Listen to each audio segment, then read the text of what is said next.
This is SSPTV News, brought to you by Samsung Productions and the Hazleton Standard Speaker. The ribbon was cut yesterday on a new congressional office in downtown Hazleton.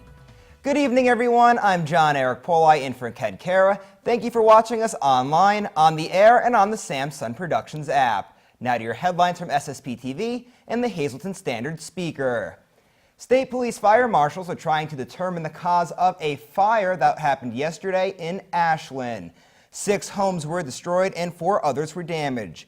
The flames broke out just before 3 p.m. yesterday on Brock Street. 20 people were left homeless. No one was injured. Congressman Cartwright cut the ribbon yesterday on his new office in downtown Hazleton.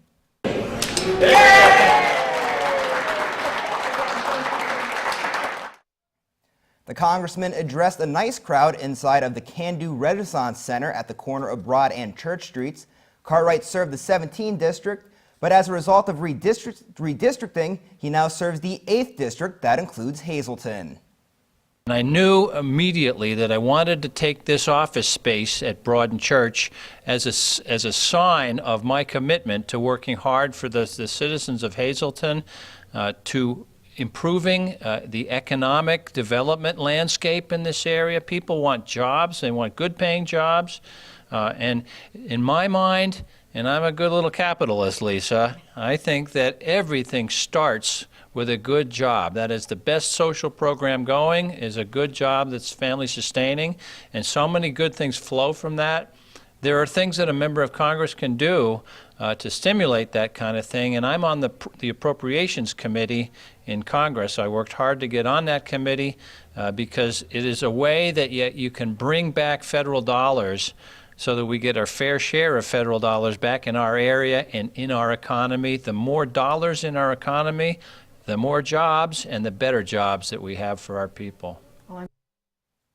We'll have more on the congressman on a feature edition of our sister show, Community NEPA News.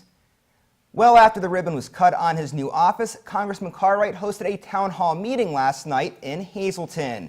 It was held at the Hazleton Elementary and Middle School, also known as the Castle. Cartwright says he enjoys having these meetings because it feels that it is his duty to serve the people of his district. The reason for that is that the Founding Fathers wanted it to be that way. They wanted the house to be close to the people. That's why they call it the People's House. And I take that seriously, and I take seriously my obligation to make myself available to the people, to listen to their opinions. Where I don't agree with them, I mean, you know my style. I'm pretty plain spoken, and I'll tell them where I stand on things. But I think people appreciate that, even if they don't agree with me. The topics that were discussed were the area's youth, jobs, and climate change. In December, we told you that the Hazleton Public Works Department shut down a portion of a sidewalk in front of the former Altamont building on Broad Street.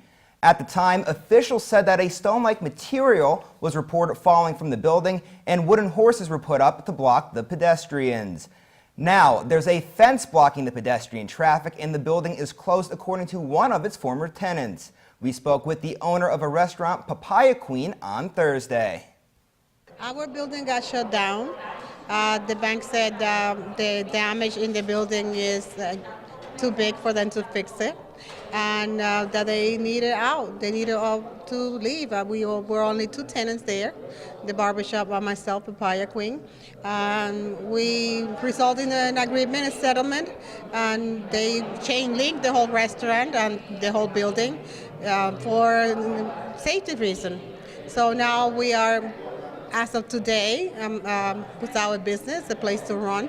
So we are looking, hopefully we find something within the downtown area to reopen. And this is an opportunity for me to thank all our customers and appreciate their support during this time. And hopefully we can find another place and open again. How long were you there? We were there 1.5 years. In the building for 2 years. We had a contract for 5 years, renewable for another 5.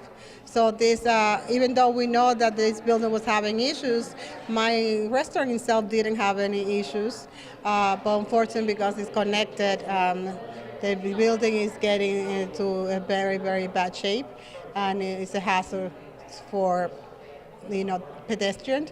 So they chain link it, and unfortunately, I would have loved to have a different outcome, but I don't want to put any of my customers in danger, and I agreed to have the place closed and moved. Time now for weather on SSPTV News. Sunny day in downtown Hazleton. Let's see if the sun will stick around. Here's the weather from the National Weather Service. Tonight will be partly cloudy with the low around 22 degrees. Now on to the 4-day outlook. Saturday, there will be a chance of rain, mainly after 4 p.m. Otherwise, it will be partly sunny with a high near 40 degrees. Saturday night, expect some rain with a low of 33. Sunday will be mostly cloudy. However, you can expect some passing showers throughout the day. Sunday night will be partly cloudy and breezy with a low of 27. Monday, the sun will shine all day with a high near 35.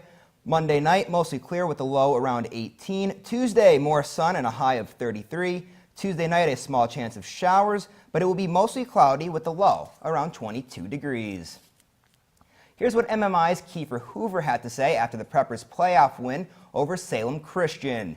We want to maybe bring some of that 1973 state championship magic, get to states and then get a win. They took their first step last night. Here's the SSPTV Standard Speaker scoreboard. MMI dunked Salem Christian 63-28. Dave Seaman has the full story in the Standard Speaker. They now play Nativity on Monday night at Minersville in the District 2 11 Single-A Sub-Regional Semifinals. In District 11 Girls AA playoffs, Moravian beat Shenandoah Valley, so they played the number 2 seed Marion in the semifinals on Monday at Minersville. Minersville lost to Williams Valley, so top seed Monoy area will take on Williams Valley on Monday at Martz Hall. Still ahead, Ken Kara talks to Penn State Hazleton's new all-time leading scorer, and everyone's favorite Ron Marchetti is here with this week's edition of Short Shots. Watch SSPTV in HD on Service Electric Cablevision Channel 513 in Hazleton and on SD Channel 13. Good evening, everyone. Here's today's Talk of the Town. The 41st Annual American Cancer Society Telethon is set for tomorrow from 11 a.m. to 11 p.m. at Premier Catering at Genetti's Ballrooms. For more information or to donate, you can call one of the 2 numbers on your screen. This Sunday, the Rocco Colangelo Memorial Chips Italian Fingers Tournament will be held at the Hazleton Elks Lodge. Registration will begin at 10 a.m., then games will start at 11 a.m. For more information, you can call the number on your screen. And Booty's Place in Hazleton has a few weekend specials for this weekend, and they are currently listed on your screen. For more information, you can call Booty's Place at 570-455-5551. And that's today's Talk of the Town. SSPTV News would like to send sincere condolences to the family and friends of these recently departed. Edward T. Burgess of Klein Township, the Damiano Funeral Home, will announce their arrangements. Genevieve Chicky Hicks of Hazleton. Mass will be Monday at 9:30 a.m. at Most Precious Blood Church. The Joseph A. Moran Funeral Home is in charge of arrangements. Dorothy Caroline Nogger of Charlottesville, Virginia. A gravesite service will be held Saturday at 11 a.m. at Mountain View Cemetery in Hazleton. And Marie E. Letcher of Hazel Township. Mass will be Tuesday at 10 a.m. at Most Precious Blood Church. Friends may call Monday from 6 to 8 p.m. at the Firo Funeral Home and Tuesday from 9 to 10 a.m. at the church.